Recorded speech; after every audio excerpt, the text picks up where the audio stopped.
The do it yourself is a big task in itself, and thanks to India Technology Week organizers, Electronics for You, they have been connecting a lot of us together. And during these 30 minutes, we would focus on India's efforts. Particularly, recent few weeks, I've been quite actively engaged. In fact, I had to step out of a Bureau of Indian Standards meeting to just talk to you all, because the mission of all the standards bodies is not draft standards for themselves, but for the perspective ecosystem players like manufacturers, innovators, developers, and designers to start working with the government regulators and standardization bodies. So with that spirit, in fact, I'm kind of representing the team there. And in this context, we are lucky to have likes of Sri Ambar Dubey sir, who's quite proactive in guiding youth, and we have Drone Federation of India and youngsters who are pushing this. And we have, as I could understand from these few weeks of interactions, the Bureau of Indian Standards, India has wherewithal to make world class drones, and we just need to put our efforts together. So, this would be more focused from that perspective. And so, basically, a couple of slides will actually summarize my whole talk. One is what are the various kinds of drones we have. Second one is what do they do. So we can have a drone which is less than 250 gram, and that is known as a nano drone. Between 250 gram to 2 kilogram, that is a micro drone as per DGCA as of June 2nd, 2020. And we have small, medium, large. These are all meant for the civilian classification. Apart from that, there is a lot of other classifications which are particularly applied to defense applications like munitions, and also we have medium altitude, long endurance, high altitude, long endurance. When it comes to we in civil applying those kind of things, we would consider drafting another revised standard for them. Right now, for civil world, this classification of DGCA is pretty good. And the weight, when we say in gram, it's the mass we are referring to multiplied by gravity. Acceleration due to gravity will be weight in what we normally as weight. Maximum takeoff load in terms of including the payload, the body, the electronics, the motor, the propeller, then electronic speed controllers, and everything you have, including the payload, it should be within this specification for nano, micro, small, medium, large categories. There is one caveat to the rule that a nano can be reclassifiable on the journey during a particular strategic flight. If it exceeds a certain speed limit, then it may be classifiable and falls under the rules and regulations of a micro. So that is a little bit a tricky concept which we will not right now dwell upon. So basically, second slide summarizes the purpose of our meeting today. So if I can convey this slide to you, I can go home. But I would elaborate a little bit more on the little intricate details of it. So basically, we can say that drones are here to take care of infrastructure, mining, utilities, and agriculture. And in each of them, we have certain details like roadways, railways, urban planning, construction, coal industry, mining of the coal, and metal. There is a typo there. It's a metal ore, and minor minerals, and oil and gas extraction. In utilities means electricity, power, and storage. Solar farm inspection, power lines inspection, telecommunication networks monitoring by drones, mapping of the corridor. In fact, India, the Survey of India has mandated the drone organizations to do what it was earlier doing with something like a Google map of the roads and our state boundaries and national boundaries, and that is a task ongoing, and that is estimated to be 10% of the overall cost if you do it with a vehicle on the road. with cameras fitted on top of the vehicle.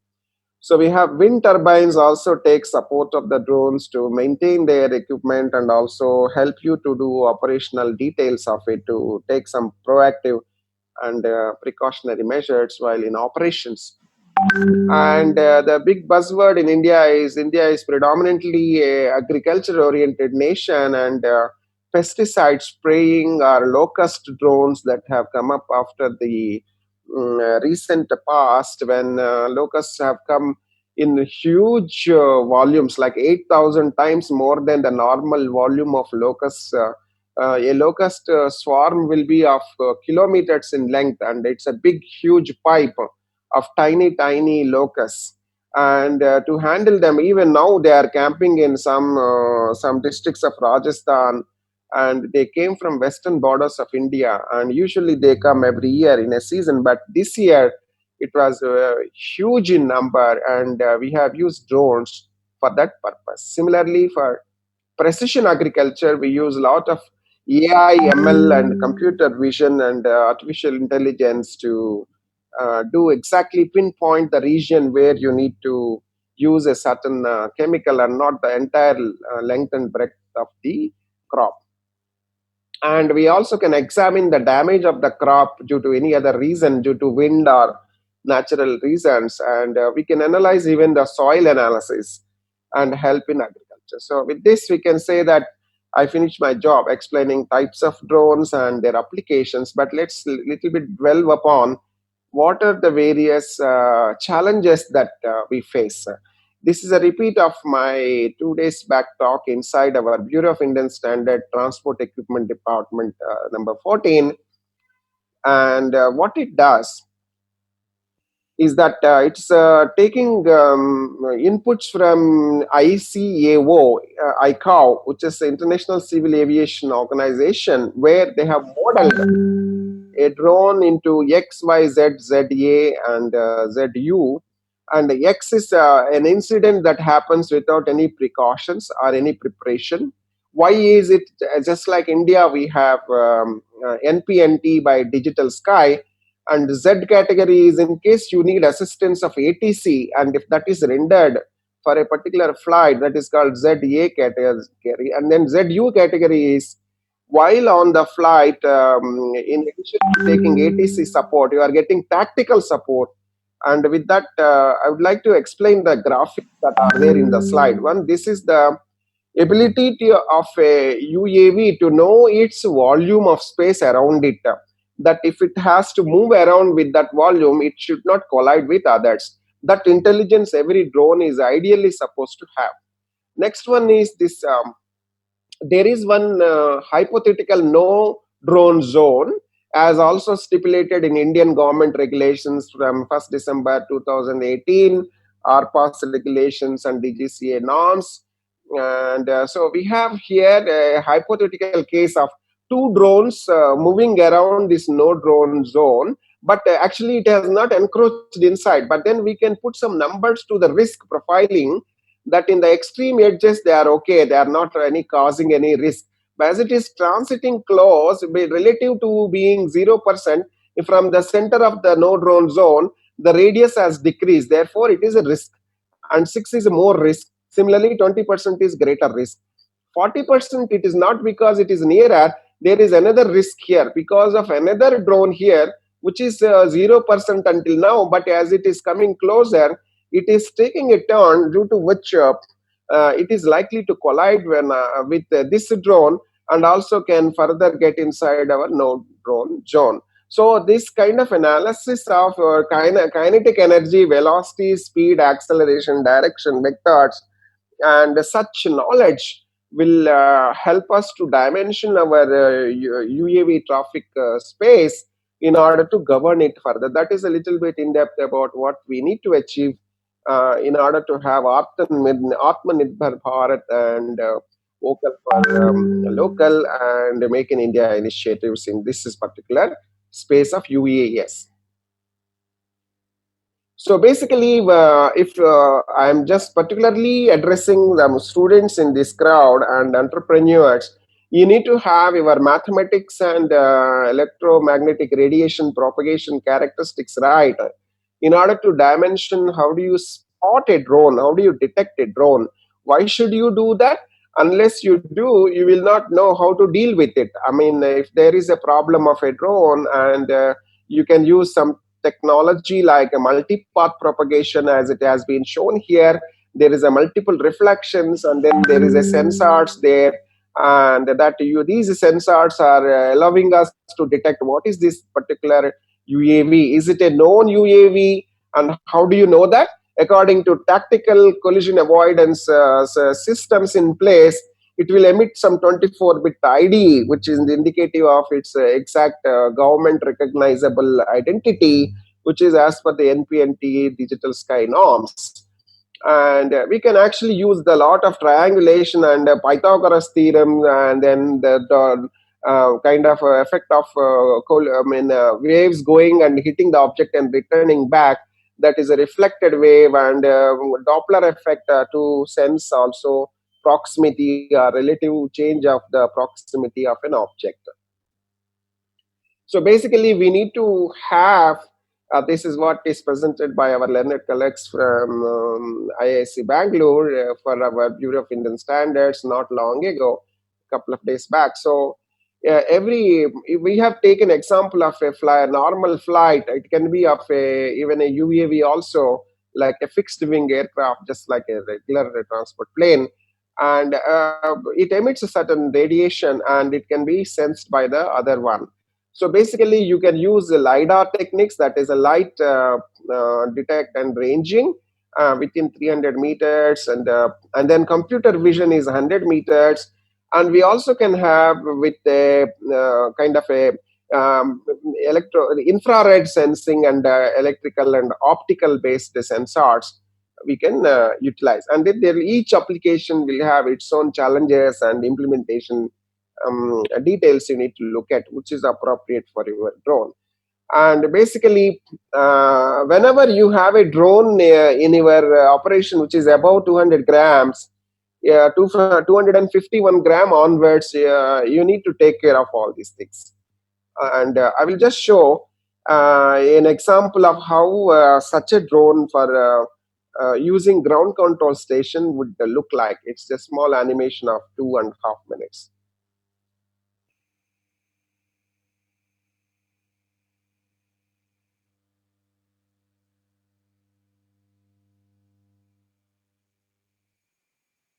When you look at the word GPS here, it also applies to Navic of India, that is, which is the Indian constellation of navigation, which is useful for our purpose. We can use 5G and take help of the terrestrial and satellite networks in support of our drone operation. So here is the ground control station with the Navic built in there, and certain buttons for certain actions, and simulation of like a cockpit's controls. And and just want to show what really it means. And if you come to me for a as a student for internship, this is what you would be doing. And you can once to join a company, and if that company is into UAV traffic management, you would have that logo there, and or for any other purpose. I mean, just the conceptual point of view that has been developed by one of my interns here.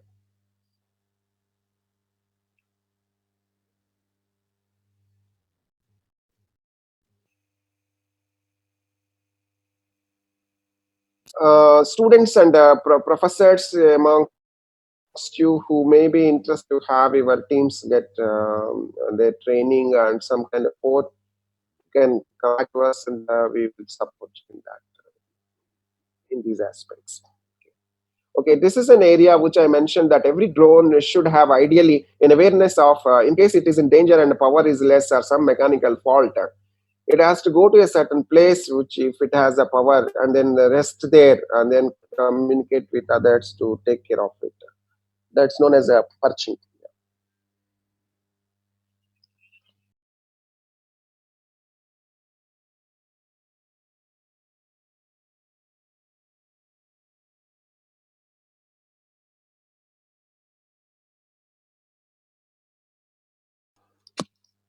Okay. So this is okay. It concludes the talk. Basically, if at all a drone is in some power crisis or communication problem, it might be finding out a nearest place to land and then securely communicate its location coordinates so that others can come and take care of it in terms of maintenance or secure the drone. And this can be pre-programmed given onboard electronics and communications with the digital sky service providers, application service providers, and also overlooked by government designated systems in place.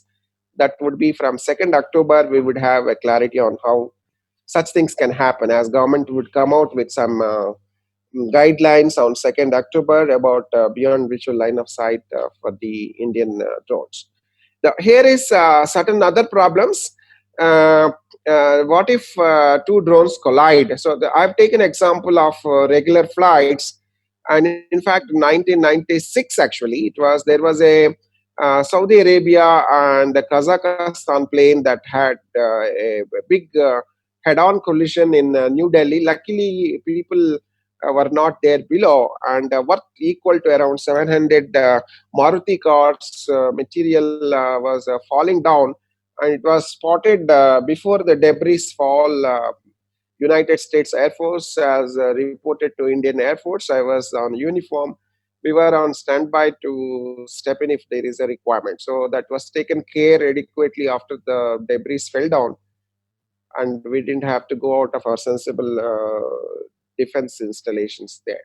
So this is one thing, like how do you avoid a mishap? So for that, there is a kind of a sense of a flight in terms of how many seconds it will take to transition from red zone to yellow zone to green zone.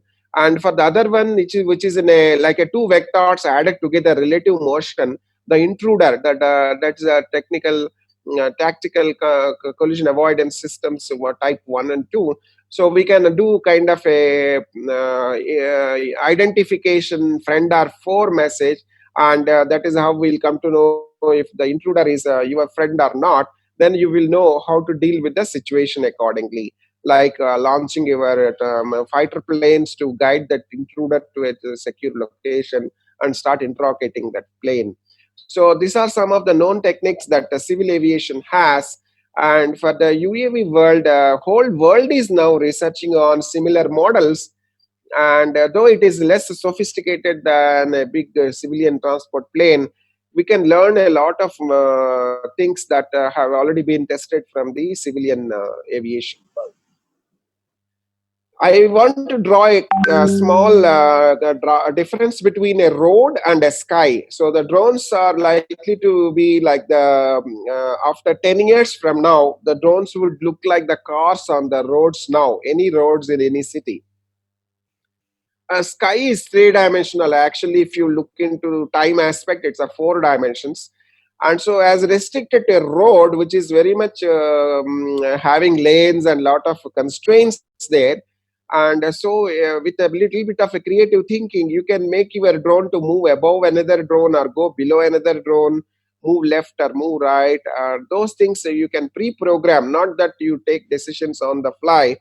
And that is what our drone pilots are supposed to be trained at. And this is, I'm talking about a long horizon of 10 years from now. And so what are the things we are supposed to solve is make use of that math and physics visual I mentioned, radars, electro-optical techniques, and then infrared and radio frequencies and acoustic methods. And first of all, you may have to first detect, or you may have to classify first and track and mitigate in whichever sequence that your solution could allow you to do it based on the type of the drone and the situation and application and what the government regulators want you to do. And so this more details are there in the 2020 28 February document of consortium of UAS applications providers in the United States. So this is what we are doing in India. Some of our professors are doing with 170 grams and 110 gram, 20 gram also. and small micro UAVs, aviation vehicles for different applications. Picture is little bit less clear, and so innovations we can do further to that is not just about less than nano. You can take up a payload of 1 kilo or even 10 kilos, or multiples like 4 to 5 kilos, 3 to 4 kilos. So we can also have combination of the propulsion system, not just battery driven, but petrol or internal combustion engines, just like helicopter models without a pilot inside. That is what a vertical takeoff and landing also. These are some of the innovations that happen. Here is swiveling biplane tail sitter made by one of the IITs, and you get in touch with BIS. They will interact with you further for more details on that. And so we have what are the things that if you are planning to develop a UAV, you need to look whether your UAV will be a rotary blades for providing you the required lift, or you have a fixed wing. You need to have maybe hybrid version also. You have to look after the details like impact after a damage, what is the fatigue factor, what is actuator characteristics, what is the speed, and what's the geometry. All these things, that is yaw, roll, and pitch, those characteristics. So we can actually look at gust speed and tolerance, those things we have to look at. And there are many companies, including Tata Advanced Aerospace System and Adani Group and Idea Forge. They have come out with several versions of the things meant for Indian business, that is defense and aerospace, and also for civilian applications. Some of them are 4 kg or 10 kilo or 20 kilo, like that. If you write to BIS, they would guide you with the documentation relating to that. So this is a little bit futuristic. It looks like a helicopter, but you look at the size of the wings, it's much huge than, and then more robustly designed than helicopter wings. And this is meant to take you in a pilotless drone. There is no person inside, and it can give you, okay, maybe for disaster relief or entertainment or mapping, agriculture, industrial inspection, medicines, law enforcement. All these things can be performed with this kind of futuristic UAVs less than 10 years from now in reality, like 2030 and 35. You would be actually traveling in one of them. The future of UAVs will be like beyond visual line of sight, and cargo delivery, air taxi applications. You will do machine learning, AI, IoT game changers. And so here there is a standardization required to understand type of a UAV when it is in on the flight. I should be able to know what kind of UAV that you are observing, what is its mission, whether it is required for India or it is not good for India. How do you tackle in case it misbehaves? That these are all things need to be standardized.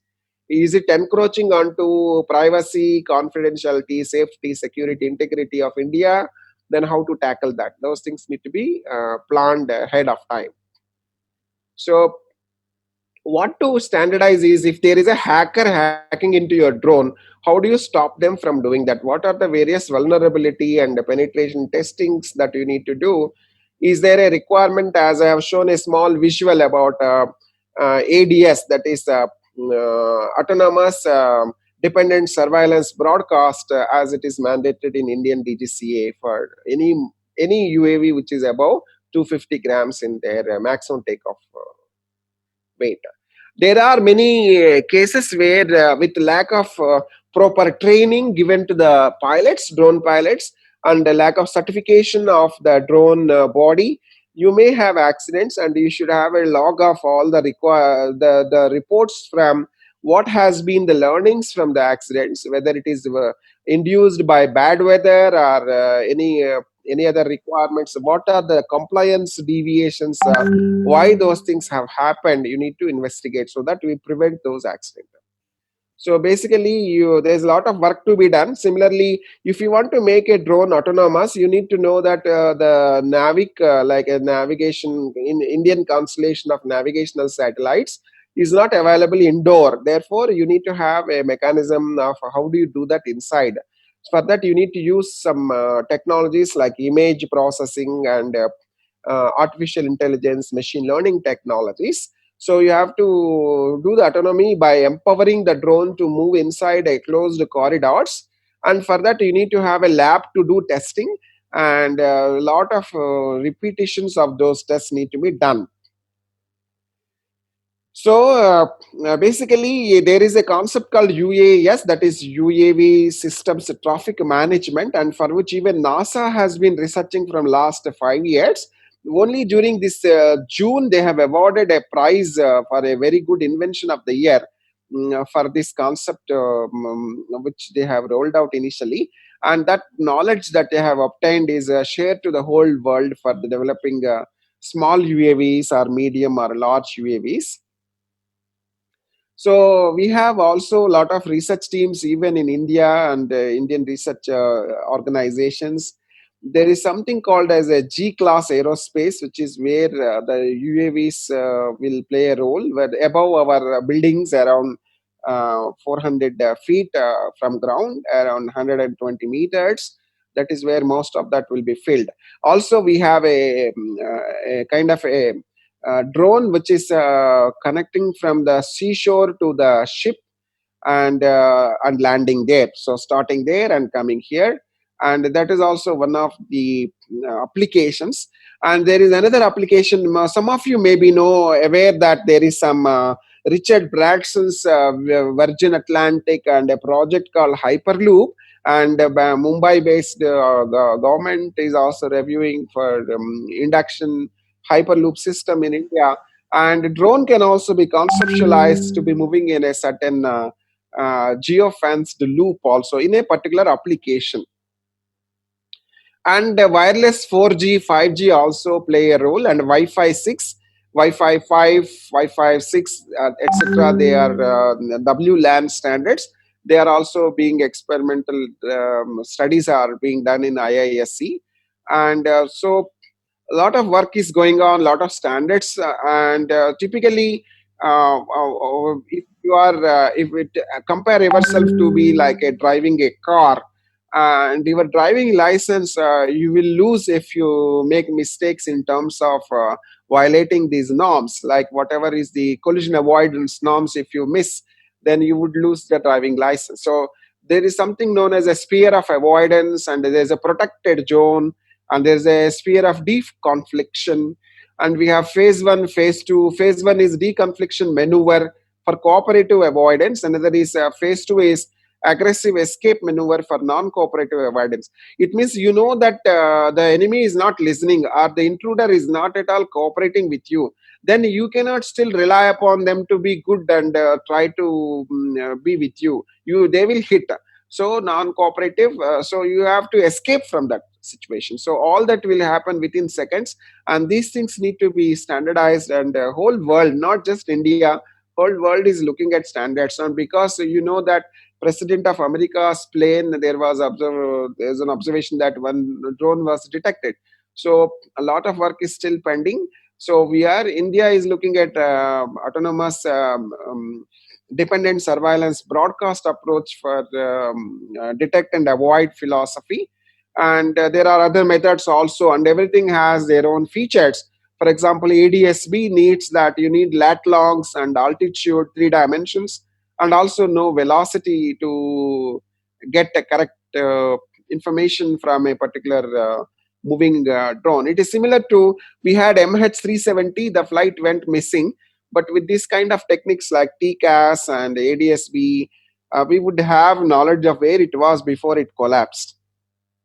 And we need to do things like identify a person by their features, and that's, we are getting there, we're not yet there. And some countries have tried every citizen mapping, but other countries have not yet tried. But in certain situations, the drone should know it is a human being, and it should avoid accidents. So these are all some challenges under especially bad weather.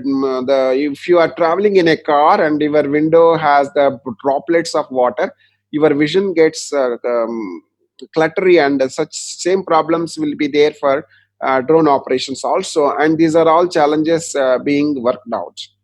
And so basically, we need to test our drones for various aspects of environment in terms of urban environment, or when the case of a communication loss, or GPS is not there, or extreme wind, or a storm is there, smoke is there, or a rogue drone has come, multiple drones swarm has attacked your city. And how do you tackle such cases? So these are all problems unanswered, and the research is going on. Basically, a drone is not just one thing that you see in your marriages when they start taking videos of the guests, but it's a huge system, and drone is only one of them. It is supported by lot of internal components, as you could see here. It has a lot of cameras and motors and safety system, flight control software, fuels, sensors, navigation systems, and also it has got a data analysis software and a cloud enterprise system visualization, data processing, and also it has a integration of systems and processes, even maybe man in the loop wherever required, human being takes control of it. And drone support services, flight training happens. We provide training from aerospace sector skills council, and Bureau of Indian Standard also has a training curriculum. And we have got a regulatory framework like DGCA, Minister of Civil Aviation, and Bureau of Civil Aviation Security, etc. And all of them will impart some kind of their respective domain area trainings. So basically, when you have a commercial drone operation, you need to do a flight planning, acquire data, there you UAV data processing and deliverables. So what is the end client is expecting from you? They may ask you to generate a ortho mosaic point cloud or a digital elevation model or contour. They may ask you to give data in a certain format, and finally they need to analyze the data and say that your data is useful to them for their business. Finally, it should make sense to their particular industrial problem you are solving. So basically, drones will do many jobs. They can do photography, surveillance, and they can have a UAV with different weights, and then battery also will sustain certain speed requirements. Basically, so in fact, UAV industry is very promising for anybody in trying to enter into this space. And there are certain areas which are purely defense. For example, here is a drone which is firing some weapons onto some selected people near the airfield. And so in India, this is what is likely to happen. These are all the organizations working to solve some of the challenges that the drone industry has to fix before we scale up to a national level operations, just like a Uber taxi that you use. So we may have to spend a couple of years more researching along with international bodies to standardize our things for drone operations. So, and this is the last slide. So I'm part of this community where, in fact, I am going to join back our discussions of drone working group. Thank you, Electronics, for you for giving this wonderful opportunity to connect with